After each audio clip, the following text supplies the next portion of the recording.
Juan, en su evangelio, como he dicho en otras ocasiones, de todos los milagros que él le vio hacer a Cristo, que fueron centenares, de hecho él al final del libro dice que hay muchas cosas que él oyó y vio de Jesús, las cuales no las escribió. Y él da una opinión personal y dice, si se hubieran escrito todas las cosas que Jesús dijo y todas las cosas que el Señor Jesús hizo, pienso que no cabrían los libros en el mundo. Los 4 evangelios que tenemos, cuyos nombres son, como sabéis, Mateo, Marcos, Lucas y Juan, son simplemente un pequeño resumen de la vida más extraordinaria que jamás ha existido en el planeta Tierra, que es la vida de nuestro Señor Jesús. Los evangelios realmente nos cuentan su ministerio, que empezó a los 30 años y lo culminó a los 33. Pero hay muchos detalles que no conocemos de la vida de Cristo. Sí, conocemos cuando fue llevado por sus padres al templo para presentarlo al Señor y ser circuncidado. Tenemos ahí un hecho, algo que ocurrió cuando tenía 12 años de edad. Pero realmente nos faltan muchos detalles acerca de su juventud, acerca de su adolescencia. Pero lo que tenemos en la Biblia realmente nos ha cautivado y nos ha transformado la vida de una manera extraordinaria. Y gracias a Juan, gracias a este hombre, sabemos cuál fue el primer milagro de los que hizo Jesús. Y lo encontramos en Juan capítulo 2 y vamos a leer esta porción de la Biblia. Prestemos atención, por favor. A un poquito de monitor, si eres tan amable.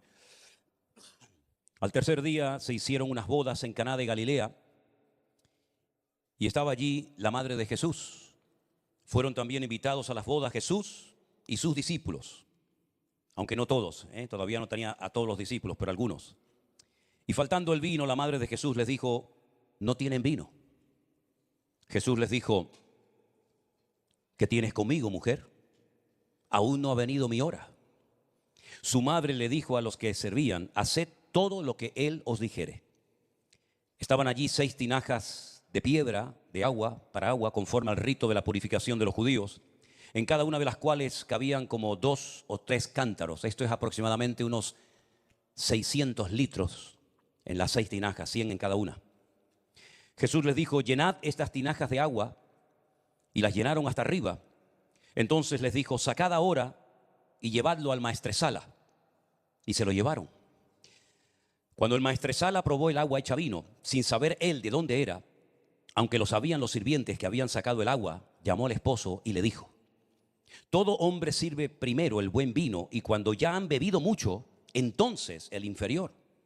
Mas tú has reservado el buen vino hasta ahora. Este principio de señales hizo Jesús en Caná de Galilea y manifestó su gloria y sus discípulos creyeron en él. ¿Cuántos dicen amén? Repito, este fue el primer milagro de la vida del Señor Jesucristo. Y gracias a Juan, pues lo tenemos en la Biblia. Sabemos dónde fue, sabemos qué fue lo que sucedió. Es una historia aparentemente sencilla, es una boda que se está celebrando, donde hay un momento puntual en el que se acaba el vino. Su madre le informa de que no hay vino, no hay forma de conseguir más. Y entonces el Señor interviene y lo transforma el agua lo transforma en vino. Y eso es, digamos, de una manera superficial en lo que consiste el primer milagro. Pero aquí hay muchas enseñanzas y muchas aplicaciones personales que podemos, digamos, aplicar a nuestras vidas. Es verdad que no tenemos todos los detalles de esa boda, pero tenemos de fuentes extrabíblicas información acerca de esa boda. Saben que a veces hay otras fuentes, otros manuscritos, algunas tradiciones también, que nos pueden dar información acerca de hechos puntuales que la Biblia a lo mejor no nos da todos los datos, pero comparando con la historia, con la arqueología, etcétera, podemos tener más información. Bueno, hay una tradición y hay algunos manuscritos que dicen que el motivo por el cual parece que María se movía con toda libertad en la boda, ven que ella, por ejemplo, le daba órdenes a los que estaban sirviendo, a los camareros. Ella le dice incluso lo que tienen que hacer, informa al Señor de que no tienen vino. Vemos a María no como una invitada ahí sentada en un rincón sin ninguna participación, sino la vemos como con toda libertad, ¿no? Moviéndose en la boda. Y uno se pregunta, ¿y por qué se movía con esa libertad? ¿Será que conocía a los novios? Bueno, pues déjeme decirle que consultando algunos manuscritos he descubierto que se trataba probablemente de la boda de Juan, el discípulo amado del Señor Jesús, el que está escribiendo el Evangelio. En esos manuscritos se dice que ese día era el día de la boda del que sería el futuro discípulo de Jesús, de Juan. Y Juan, sabemos que su madre se llamaba Salomé. Y Salomé era hermana de María, la madre de Jesús. Por eso podemos ver la libertad con la que María se movía en aquella boda, porque al fin y al cabo se estaba casando su sobrino y estaba en la casa de su hermana. Si esto es así, bueno, pues nos ayuda a entender, ¿verdad?, la libertad con la que María se movía en esa fiesta. Ahora, ¿qué fue lo que pasó? Porque dice la Biblia que se quedaron sin vino. Los rabinos en aquella época decían que una boda sin vino es una tristeza. Una boda sin vino no es boda. Es como un jardín sin flores, ¿no? Tal vez hicieron un mal cálculo, compraron menos vino del que realmente después se iba a usar. Tal vez vinieron más invitados de los que se esperaba en un principio, porque en aquella época existía la costumbre de que tú ibas por un lugar y de repente veías una boda y cogías así, pum, y te metías dentro, aunque no te hubieran invitado. O puede ser que a lo mejor los novios no tuvieran tantos recursos para comprar la cantidad de vino que hacía falta y por eso les faltó. Nos faltan los detalles. Por ejemplo, a la gente le gusta mucho ver el vestido de la novia, ¿no? Y está todo el mundo pendiente. Al novio no le hacen ni caso. Pero todo el mundo está pendiente si tiene una cola larga, una cola pequeña, si lleva esto, si lleva aquello. No sabemos nada del menú, no sabemos lo que comían. Pero hermanos queridos, eso no es lo importante. Juan no centra la atención en esos detalles que a lo mejor a alguna gente curiosa les interesan tanto. Juan dice que esto fue un principio de señales. Y ese día Jesús, que todavía era muy desconocido, ese día Él manifestó su gloria. Y a mí esto me ha impactado mucho, porque si en esa situación el Señor manifestó su gloria, yo creo que Él es nuestro ejemplo en todo. Y todo lo que tú hagas, estudies, trabajes o lo que sea en la vida, todo lo que tú hagas tiene que manifestar la gloria del Dios que habita en tu corazón. Dios tiene que ser exaltado y reconocido en todo lo que hagas. En tus estudios, en tu trabajo, en tu familia, en donde sea. Él tiene que manifestar su gloria permanentemente a través de nuestras vidas. Ahora, me llama mucho la atención que el primer milagro de Cristo no fue sanar, por ejemplo, a un enfermo. Ya sabemos que sanó a multitud de enfermos, cojos, ciegos, incluso paralíticos, leprosos, mudos. Pero en esta ocasión el primer milagro no consistió en una liberación de demonios o en una multiplicación de panes y peces, sino en una transformación. Y es que todo en la vida empieza cuando somos transformados por el poder de Cristo. Si no hay una transformación inicial, que en el capítulo 3 a esa transformación se le llama el nuevo nacimiento, todo lo demás no sirve de nada. El Señor pudo transformar el agua en vino, que también podía haber convertido el vino en agua sin ningún problema, porque Él es el creador del universo. Y Él tiene todo el poder sobre todo lo creado. Él no está limitado por nada ni por nadie. Y el primer milagro de Cristo fue un milagro de transformación. De un elemento como agua lo convirtió en vino.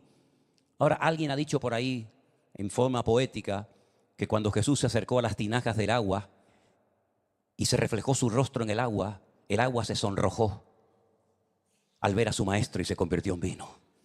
Qué tremendo, ¿no? Ahora, ¿qué hacían esas tinajas de 100 litros cada una?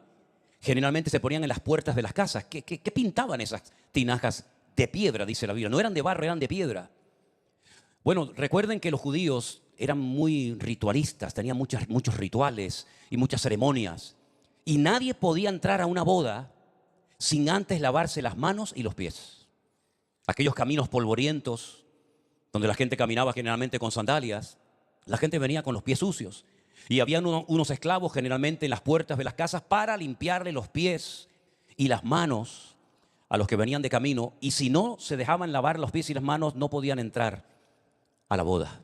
Nunca me olvidaré, Armando fue testigo de eso, que un día en África, en Kenia, yo fui al baño y cuando salí del baño me encontré a un muchacho con una palangana y con una jarra llena de agua y no me dejaba salir del baño. Y yo le dije, ¿qué quieres? Y me dice, no, vengo a lavarle las manos. Digo, no, a mí no me lave las manos. Todavía es costumbre en algunos lugares, cuando vas a algunas casas, yo sé que aquí eso no es costumbre, pues lavarte las manos, ¿no? No sé si los pies, pero por lo menos las manos. Es interesante notar que cuando uno observa, por ejemplo, lo que fue el tabernáculo en su época, posteriormente el templo, había un aparato, había un mueble que se llamaba el lavacro, que era como una especie de fuente con agua, donde los sacerdotes, para poder entrar a ministrar a la presencia del Señor, tenían que lavarse previamente las manos y los pies. Y esto, si vas algún día a Jerusalén, te vas a dar cuenta que antes de que los judíos entren al muro a orar, fuera hay unos fuentes, unos chorros de agua, donde se lavan las manos muy bien lavadas y después entran a la presencia de Dios. Es decir, que estas tinajas de agua eran para el rito de la purificación. No podía nadie entrar a la presencia del novio, de los novios, sin previamente haberse lavado las manos y los pies. ¿Y no tendrá esto una aplicación espiritual a nuestras vidas, hermanos? Claro que la tiene. El Señor le dijo a Nicodemo en el capítulo 3 de este mismo evangelio: si no naces de nuevo, si no naces del agua y del Espíritu, no puedes entrar ni siquiera a ver el reino de los cielos. Sabemos que el agua es un elemento que se utiliza en la Biblia para hablar generalmente de su palabra, de la palabra de Dios. ¿Con qué limpiará el joven su camino? Dice: con guardar tu palabra. Así que lo que primero quiere hacer el Señor en nuestras vidas es limpiarnos, hermanos. Limpiar nuestra vida de toda la basura, de todo el polvo que hemos ido acumulando en los caminos de la vida, para después poder entrar a la presencia del amado, del novio, y disfrutar de su presencia y de su comunión. ¿Cuántos dicen amén? En segundo lugar, me llama mucho la atención dónde hizo el milagro. Porque hay milagros que Cristo los hace en una sinagoga, otros milagros los hace en el campo, al aire libre. Pero en esta ocasión, el primer milagro lo hizo en un hogar. En un hogar donde hay una pareja que quieren formar una familia. Y vemos que en el principio de los tiempos, en el primer libro de la Biblia, encontramos también la presencia de Dios bendiciendo a Adán y Eva, que quieren formar una familia y van a formar una familia. Y es que Dios es un Dios familiar, es un Dios que quiere bendecir nuestras familias. Y por eso vemos a Jesús en un hogar haciendo acto de presencia. Y esto me habla a mí de la importancia de llevarnos a Cristo a nuestras casas y a nuestros hogares. Amén, hermanos. Cuando Cristo está en un hogar, ese hogar cambia radicalmente. También les digo que cuando Cristo no está en un hogar, también se nota que no está. Miren, por ejemplo, la visita que hizo una vez a la casa de un tal Zaqueo, el jefe de todos los publicanos y rico. Jesús no dice nada, simplemente se sienta a la mesa y Zaqueo lo observa. Y hay un momento en el que Zaqueo se levanta y dice: Señor, si he defraudado a alguien, se lo voy a devolver cuadruplicado, como enseñaba la ley que había que devolver lo robado. Y además voy a partir mi herencia y voy a dar la mitad a los necesitados. Y entonces es cuando el Señor se levanta y dice aquella palabra que todos conocemos: hoy ha venido la salvación a esta casa. La presencia de Cristo en un hogar transforma lo malo en bueno, la maldición en bendición, la tristeza en alegría y la derrota en victoria. ¿Cuántos dicen amén? ¿Se acuerdan la visita que hizo a un hogar donde había una niña recién muerta de 12 años, hija del principal de la sinagoga llamado Jairo? Tristeza, llantos.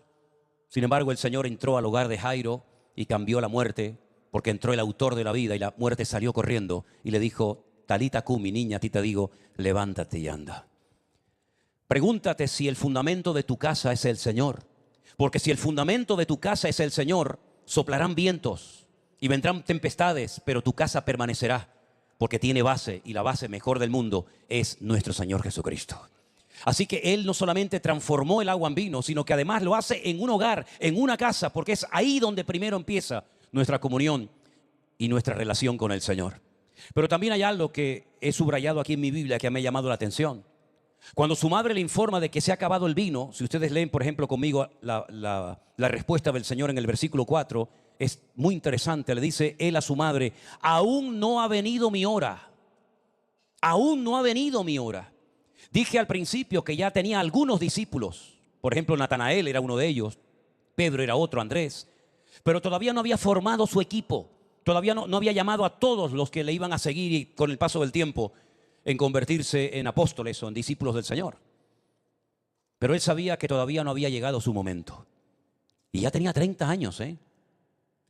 ¿Por qué no se habla de José en todo el relato? Porque lo más probable es que José ya hubiera fallecido. Por eso no se menciona en ningún momento a José, sino solamente a Jesús, su madre y algunos discípulos.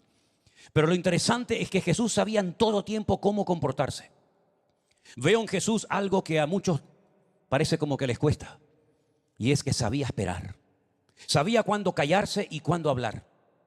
Sabía cuándo decir algo y cuándo mantenerse en silencio, encomendando todo a la causa del Padre.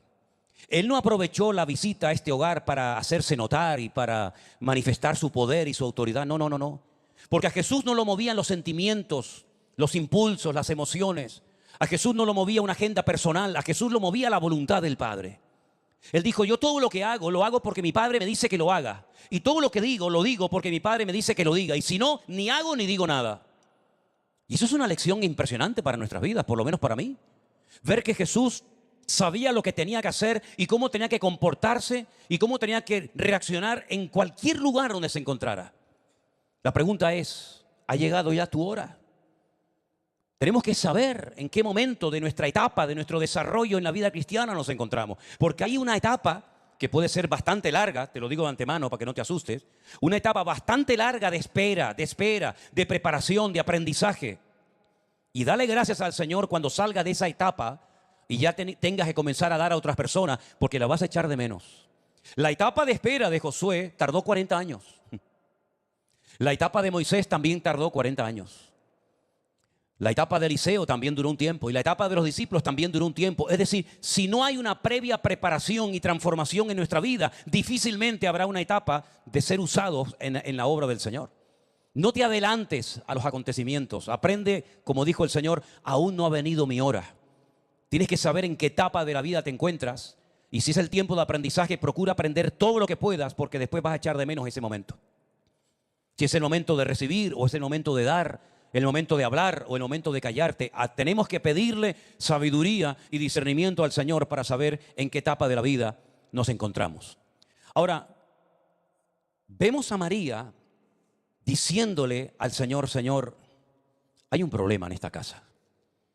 Se van a reír los invitados de los chicos, van a pasar vergüenza los pobrecitos porque se les ha acabado el vino. Y ya no tienen seguramente más recursos. Ya no hay ninguna posibilidad de solucionar este problema. Pero ¿sabes qué? Jesús sabe siempre lo que tiene que hacer. Porque Jesús tiene todo el poder y toda la autoridad en el cielo, en la tierra y aún debajo de la tierra. María recurrió a Él porque ella sabía que el Señor Jesús podía solucionar cualquier problema que hubiera en aquel lugar o en cualquier parte. Y esa seguridad, esa confianza, esa fe, nosotros tenemos que tenerla permanentemente en el Señor. Yo no sé lo que va a hacer. Tampoco María sabía lo que iba a hacer, Solamente le doy una información. Muchas veces no sabemos cómo se va a solucionar este problema, pero lo que sí sé, que mi Dios me ama y que Él sabe lo que tiene que hacer y lo que me tiene que dar en cada momento de la etapa de mi vida en la que me encuentre. El Señor sabía perfectamente lo que había que hacer, de hecho comenzó a dar órdenes y lo que había que hacer simplemente era dejarte llevar por lo que Él te dice. ¿Se acuerdan cuando el Señor dijo años más tarde, ¿queréis ser mis amigos? Haced todo lo que yo os digo. Y si ustedes hacen todo lo que yo les digo, no solamente mantendremos una amistad fluida entre nosotros, sino que además veréis mi gloria. Porque déjenme retroceder un poquito en la historia. Si ustedes van al capítulo 1, al capítulo anterior del que hemos leído, se van a encontrar a un personaje llamado Natanael. Por ejemplo, en el capítulo 1, el versículo 43, dice, al día siguiente, Jesús quiso ir a Galilea y se encontró allí a Felipe y le dijo, sígueme. Y Felipe era de Betsaida, la ciudad de Andrés y de Pedro. Felipe halló a Natanael y le dijo, hemos hallado a aquel de quien escribió Moisés en la ley, así como los profetas, a Jesús, el hijo de José de Nazaret. Fíjate que algunos discípulos fueron llamados directamente por el Señor, pero otros discípulos fueron traídos a su vez por otros discípulos que al mismo tiempo también recibieron el llamado. Cómo hay diferentes formas de recibir un llamado de parte de Dios. A Felipe le dice, sígueme. A Natanael no le dijo eso, pero vamos a ver cómo lo llamó. Natanael le dijo a estos discípulos, ¿de Nazaret puede salir algo bueno? Ya está cuestionando, ¿no? Y le dice, bueno, pues ven, si no me crees, ven y míralo. Cuando Jesús vio a Natanael que se le acercaba, dijo, he aquí un verdadero israelita en quien no hay engaño. Claro, Natanael se queda sorprendido y le dice, ¿de dónde me conoces tú a mí? Seguramente era la primera vez en la vida que se veían mutuamente. Y Jesús le dice, antes de que Felipe te llamara, cuando tú estabas debajo de la higuera, yo te vi. Ahora, lo que estaba haciendo debajo de la higuera no me pregunten porque no tengo ni idea. Lo que sí sé es que Jesús le dijo, mira, tú vienes porque Felipe te ha invitado a que vengas a conocerme, pero te voy a decir una cosa, yo te conozco a ti antes de que Felipe te llamara, porque yo te vi a ti cuando estabas debajo de la higuera. Claro, cuando Natanael escucha esto, le dice Natanael, Rabí, mi maestro, Rabí significa mi maestro, Tú eres el Hijo de Dios, tú eres el Rey de Israel. Madre mía, menuda convicción le entró de repente, ¿no? Entonces Jesús le dijo, y es a lo que voy, porque te dije, te vi debajo de la higuera, ¿crees? Mayores o cosas mayores que estas verás. Si ustedes siguen leyendo el Evangelio de Juan, van a llegar a un punto en el que dice las ciudades de donde venían algunos de sus discípulos, y me llamó muchísimo la atención, seguramente lo he leído muchas veces, pero no me acordaba, que Natanael era de Caná de Galilea.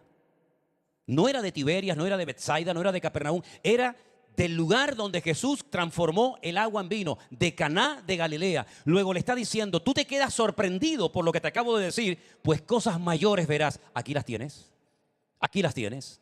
Convertir el agua en vino. No lo había hecho ningún profeta de la antigüedad, ni lo ha hecho nadie a lo largo de la historia, sino solamente el que tiene poder para transformar las cosas. Y el único que tiene poder para cambiar las cosas es nuestro Señor Jesucristo. ¿Cuántos dicen amén? Si el Señor Jesús pudo cambiar el agua en vino, que tiene una composición química totalmente diferente una cosa de la otra, ¿cómo no nos va a poder ayudar y cambiar el Señor a nosotros si le pedimos de todo corazón, Señor, yo quiero cambiar y yo quiero conocerte y servirte cada día mejor en mi vida? ¿Cuántos dicen amén? Así que no hay nada imposible para Dios, porque fíjate que dice la Biblia, y Juan es un hombre que a mí me llama la atención porque es muy detallista. Ustedes saben que en la Biblia, y mucho menos en el Evangelio de Juan, no hay detalles superfluos, es decir, no hay nada insignificante, todo tiene una razón de ser. Cuando se fija y dice, oye, la pesca milagrosa, 1, 2, 3, 4, 153, eso ya lo dije, tiene una explicación. Cuando dice el número de panes y de peces que utilizó para multiplicarlo, todo tiene una explicación, no es ahí meter un relleno para hacer el Evangelio más amplio, no, cuidado. Él dice que había en la puerta 6 tinajas.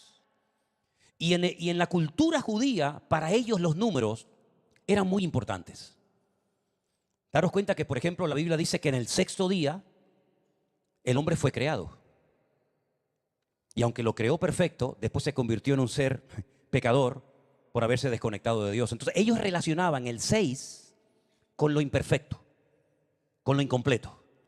Por eso cuando en un matrimonio había 6 hijos, se procuraba buscar a un 7º, porque para ellos el 7º era el número completo. Y entonces vas a ver que es un número muy repetitivo en la Biblia. Los 7 colores del arco iris, los 7 espíritus de Dios que se mencionan en Apocalipsis, los 7 candelabros, las 7 iglesias, las 7 trompetas, las 7 copas, y se repite continuamente. Repito, el número 6 para ellos era la imperfección y el número 7 era la plenitud, lo completo. En la puerta de la casa hay 6 vasijas de piedra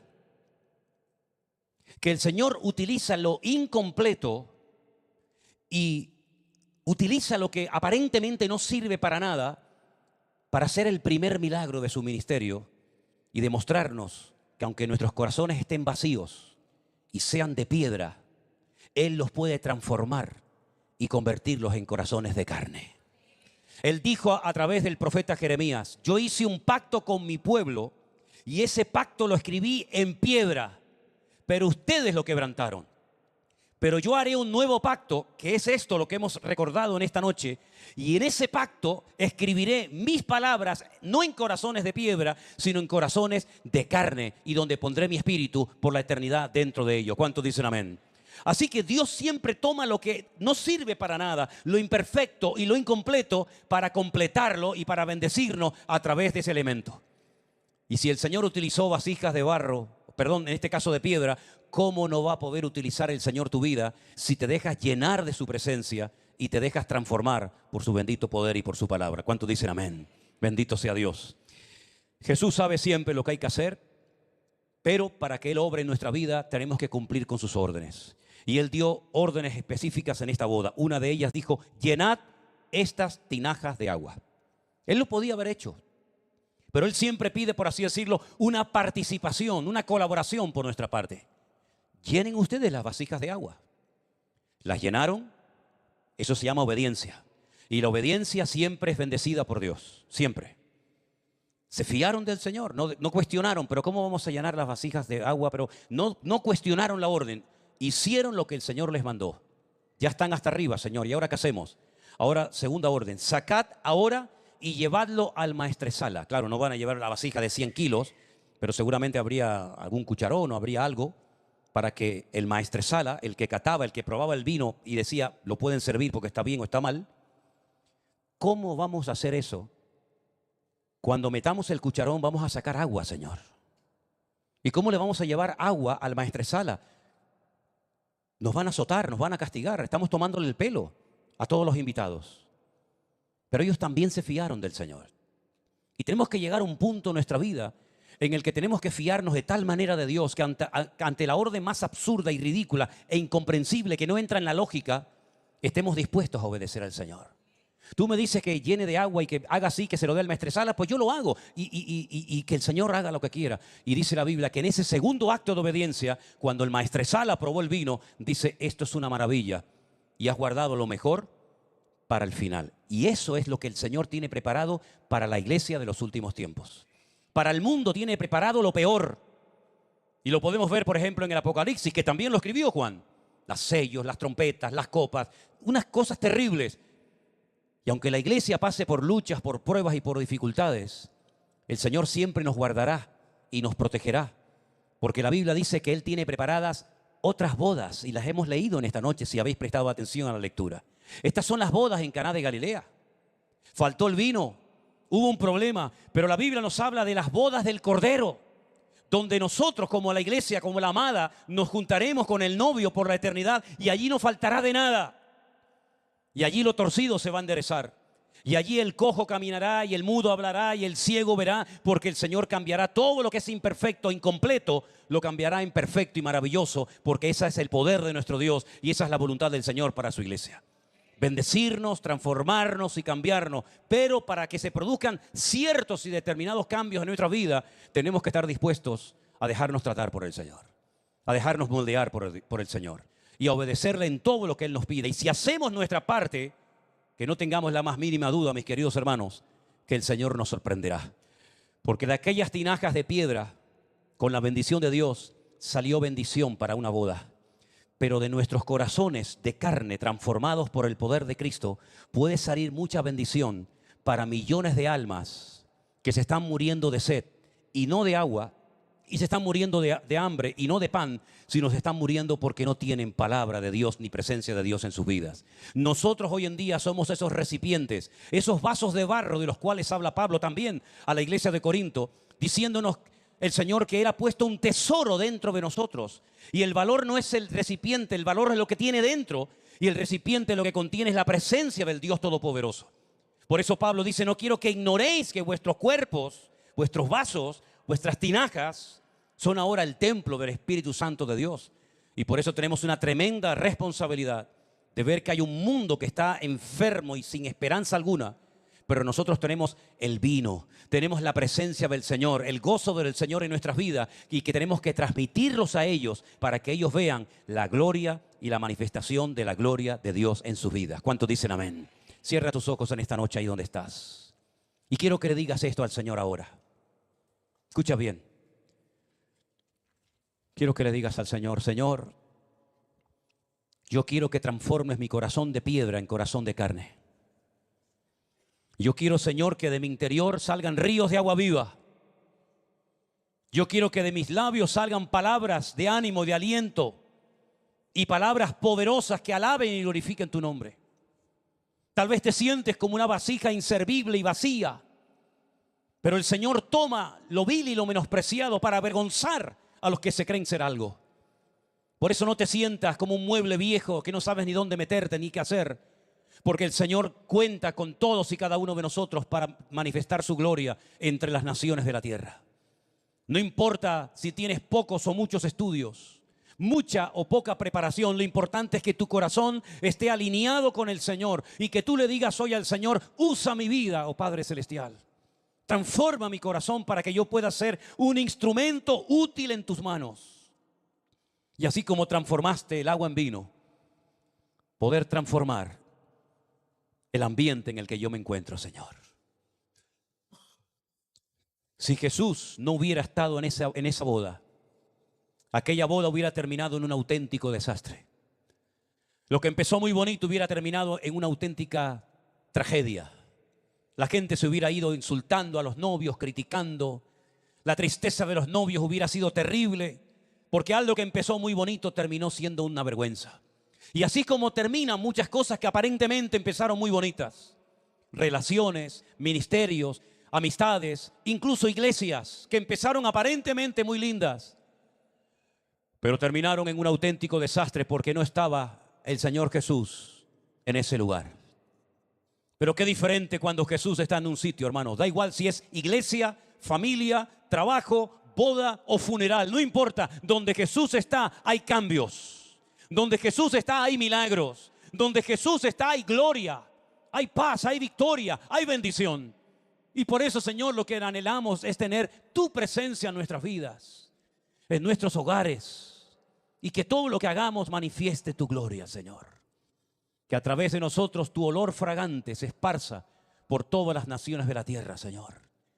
Utiliza estos vasos de barro, Señor, para manifestar tu gloria a las naciones de la tierra. Utilízanos a todos y a cada uno de nosotros, Señor, para que la gente pueda conocer que hay vida en abundancia en Cristo Jesús. Utiliza estos vasos de barro, Señor, pero con tu gloria en ellos, para que el mundo te vea a ti, Señor, y te glorifiquen a ti, Señor.